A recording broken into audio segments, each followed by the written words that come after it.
কোন সন্তান যদি বাবা মার আগে মৃত্যুবরণ করে, বাবা তো সন্তানের লাশের পেছনে পেছনে যেতে পারে, বাবা সন্তানের কবরেও নামতে পারে। বলে কেন, বাবার কলিজায় কি মায়া দয়া নাই?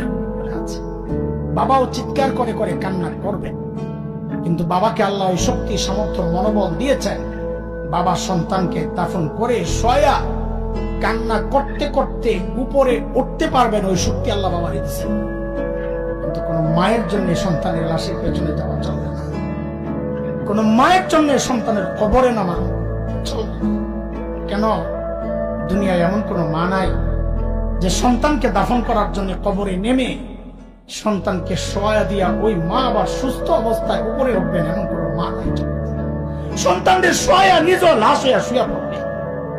এরে ভাই, একটু জানতে চাই, এই যে মার কলিজা এত দরদ, এত মমতা, এত মায়ার ভালোবাসা, কারণটা কি বলেন তো? মা আমার দুই চোখের এক চোখ বানাইছেন সেই জন্য, মা আমার একটা কান বানাইছেন সেই জন্য, মা আমার একটা হাত বানাইছেন সেই জন্য। আচ্ছা একবারে বলে ফেলেন না, মা আমার শরীরের কি বানাইছে? কি বানাইছে বলেন, বলেন কি বানাইছে? কিছুই বানান নাই, কিছুই বানান নাই। তারপরেও মার কলিজা এত দরদ, মা আমার কিচ্ছু বানান নাই, অল্প কয়দিন ভাড়াটিয়ার মতো আমার পেটে জায়গা দিয়েছে, হওয়ার পর লালন পালন করেছেন, কিচ্ছু বানান নাই।